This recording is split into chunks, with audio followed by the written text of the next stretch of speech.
anak-anak terkasih, jumpa lagi bersama Bu Rosma di ruang belajar online, tempat belajar menjadi pintar.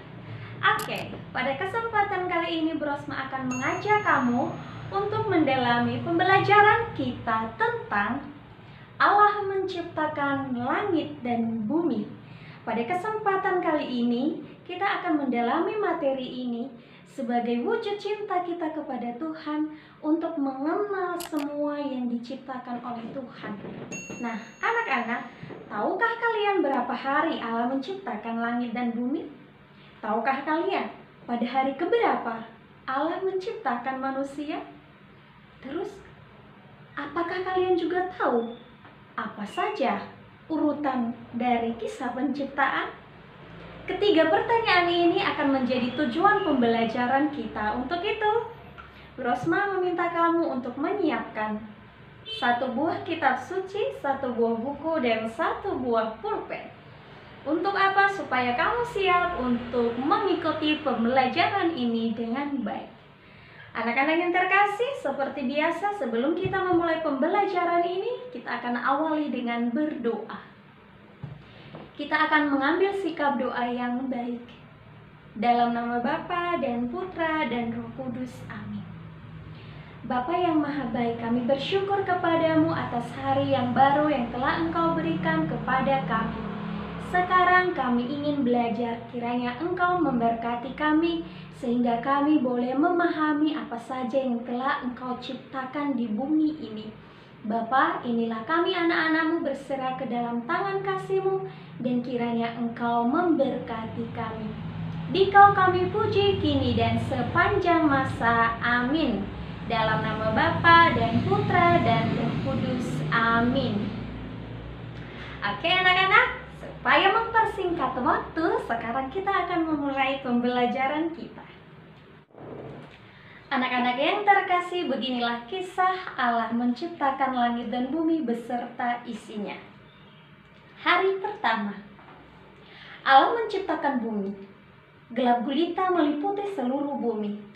Lalu Allah berfirman, jadilah terang, dan terang itu jadi, seperti yang Tuhan kehendaki. Terang itu disebut siang, sedangkan gelap disebut malam. Allah melihat semua itu yang diciptakannya itu sungguh baik adanya. Itulah hari pertama Allah menciptakan siang dan malam. Hari kedua Allah berfirman lagi, jadilah cakrawala. Lalu cakrawala itu jadi, ada gumpalan awan besar dan awan-awan kecil melayang-layang di angkasa raya. Cakrawala itu diberi nama langit. Di bawah langit ada bumi yang penuh dengan air. Allah melihat semua yang diciptakannya itu sungguh baik adanya. Jadi anak-anak, pada hari kedua Allah menciptakan cakrawala yang nama lainnya ialah langit. Kamu pernah melihat langit? Tentu. Contohnya ada pada gambar ini ya. Hari ketiga Allah memandang seluruh bumi yang penuh dengan air. Lalu Allah berfirman, jadilah tanah yang kering. Lalu terjadilah dari air muncul tanah yang kering dan disebut darat. Sedangkan kumpulan air yang banyak disebut laut. Allah memandang tanah kering di darat masih kosong. Lalu Allah berfirman lagi, hendaknya di darat tumbuh berbagai jenis pohon yang berbuah dan berbiji. Lalu terjadilah demikian. Berbagai jenis pohon yang berbuah dan berbiji tumbuh di darat. Seluruh daratan ditumbuhi pohon-pohon yang hijau dan segar. Allah melihat semua yang diciptakannya itu sungguh baik adanya. Hari ketiga Allah menciptakan daratan, lautan, dan tumbuhan. Pada hari ketiga Allah menciptakan sekali lagi daratan, lautan, dan tumbuhan. Hari keempat, anak-anak, hari keempat Allah melihat langit masih kosong. Lalu berfirmanlah Allah, Hendaknya di langit ada benda-benda bercahaya untuk menerangi bumi siang dan malam. Lalu kehendak Allah terjadi lagi. Benda-benda bercahaya muncul di langit, ada matahari, bulan, dan bintang-bintang. Matahari bertugas menerangi bumi di siang hari, sedangkan bulan dan bintang bertugas menerangi bumi di malam hari. Allah melihat semua yang diciptakan itu sungguh baik adanya. Anak-anak, pada hari keempat Allah menciptakan matahari, bulan, bintang.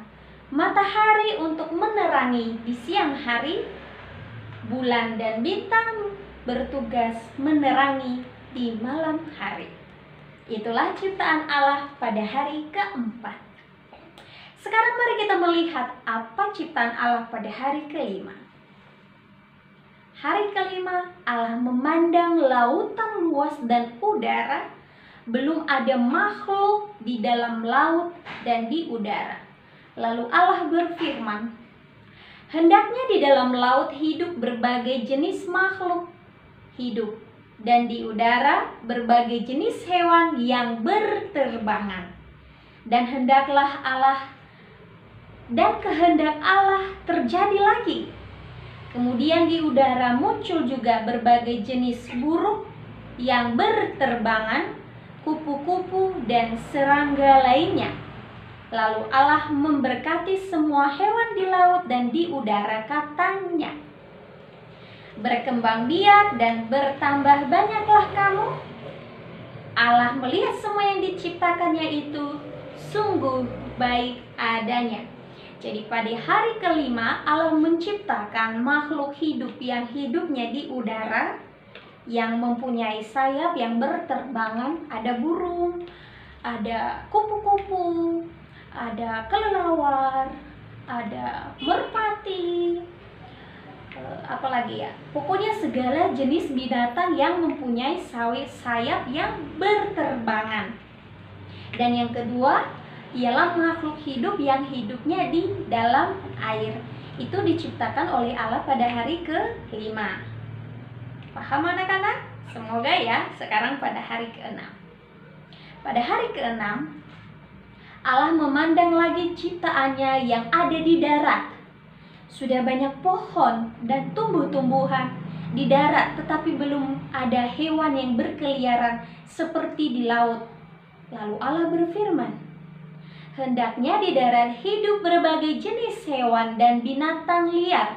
Lalu terjadilah demikian. Ada sapi, kambing, domba, kucing, ayam, kelinci, dan berbagai hewan peliharaan lainnya. Ada juga binatang liar seperti ular, singa, harimau, dan berbagai binatang liar lainnya.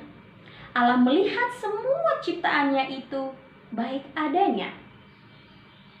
Kemudian turun lagi firman Allah. Baiklah sekarang kita jadikan manusia menurut gambar dan rupa kita. Lalu Tuhan Allah menciptakan manusia laki-laki dan manusia perempuan. Kemudian Tuhan Allah menyerahkan semua ciptaannya kepada manusia, katanya, semua ciptaan ini kuberikan kepadamu, pergunakanlah dan peliharalah semuanya dengan baik. Begitu anak-anak kisah penciptaan. Pada hari ke-6 Allah menciptakan semua makhluk hidup yang hidupnya di darat, baik hewan-hewan yang dekat dengan kita, misalnya ayam, kelinci, terus hewan-hewan yang bisa kita pelihara, ada kucing, terus ada lagi binatang-binatang lain yang bisa kita pelihara yang hidupnya di darat, dan ada juga binatang-binatang yang hidupnya di hutan, yang liar, misalnya singa, harimau, ular. Itu hidupnya di darat. Itu diciptakan oleh Allah pada hari ke-6. Dan di hari yang ke-6 juga Allah menciptakan manusia. Jadi di hari yang ke-6 ada 2 ciptaan Allah. Makhluk atau hewan yang hidup di darat, semua jenis binatang yang hidup di darat, dan manusia sebagai ciptaan terakhir yang memelihara bumi beserta isinya. Jadi di sini jelas ya anak-anak, manusia diciptakan oleh Allah pada hari ke-6 sebagai ciptaan yang terakhir. Nah, sekarang pertanyaannya adalah berapa harikah Allah menciptakan langit dan bumi? Ada yang tahu? Tentu Allah menciptakan langit dan bumi selama 6 hari. Dan pada hari yang ke-7 Allah beristirahat, Allah memandang semua yang diciptakannya itu. Lalu, apa yang menjadi tugas kita sebagai manusia setelah diciptakan oleh Allah? Yang menjadi tugas kita ialah kita diberi 3 tugas oleh Allah untuk menjaga dan memelihara bumi ini. Anak-anak, tahukah kamu sekarang apa yang sedang terjadi dengan bumi ini? Banyak orang-orang yang tidak mencintai alam, banyak yang membuang sampah sembarangan, banyak yang membuang sampah di sungai, banyak yang menebang pohon sehingga hutan menjadi gundul dan akhirnya panas kita rasakan. Terus masih banyak yang membuang limbah-limbah perusahaan di sungai sehingga membuat makhluk-makhluk hidup yang di sungai menjadi mati. Sementara ketika Tuhan menciptakan manusia, Tuhan menitipkan bumi untuk dijaga. Nah, anak-anak, selama ini sudahkah kamu menjaga dan memelihara bumi? Sudahkah kamu merawat tanamanmu di rumah? Sudahkah kamu menghemat air? Sudahkah kamu tidak membuang sampah di sungai? Kalau ternyata selama ini kamu pernah membuang sampah sembarangan, itu adalah kesalahan. Maka kamu harus berubah setelah mendalami pembelajaran ini. Nah, itu ya anak-anak, penjelasan tentang bagaimana Allah menciptakan langit dan bumi ini. Sekali lagi Ibu Rosma tekankan, beginilah urutan kisah penciptaan Allah. Hari pertama Allah menciptakan terang dan gelap yang disebut sebagai siang dan malam. Hari kedua Allah menciptakan cakrawala, yaitu langit. Hari ketiga Allah menciptakan daratan, lautan, tumbuhan. Hari keempat Allah menciptakan matahari, bulan, bintang. Hari kelima Allah menciptakan makhluk hidup di udara dan makhluk hidup di air. Hari keenam Allah menciptakan makhluk hidup di darat dan manusia. Itulah urutan kisah penciptaan. Anak-anak yang terkasih, demikianlah penjelasan dari Bu Rosma tentang urutan dari kisah penciptaan langit dan bumi beserta isinya. Pesan dari Bu Rosma ialah jangan lupa menghafal urutan kisah penciptaan dengan baik dan benar. Untuk itu, sampai jumpa pada pembelajaran berikutnya.